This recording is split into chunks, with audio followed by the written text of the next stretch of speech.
Македонски државјанин фатен во Грција како криумчари 23 мигранти. Во комбето што го возел грчката полиција му пронашла 23 пакистанци, бил уапсен, а според информации сега му е одредена мерка притвор. 56 годишен македонец се товари за нелегално пренесување мигранти во Грција.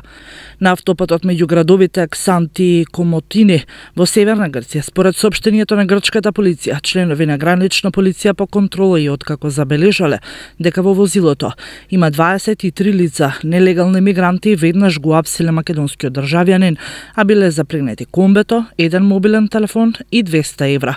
Македонецот бил изнесен пред истражен судија и според информациите одредена му е мерка притвор до започнување на судски процес.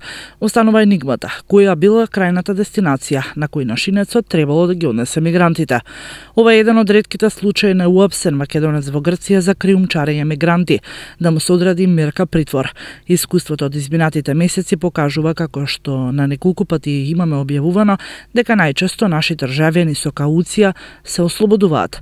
Истото се случи и со македонецот во чиј камион пред неколку дена кај граничен премин Дојран во Грција беа пронајдени нелегални мигранти. По исказот даден пред истражен судија, тој беше пуштен на слобода.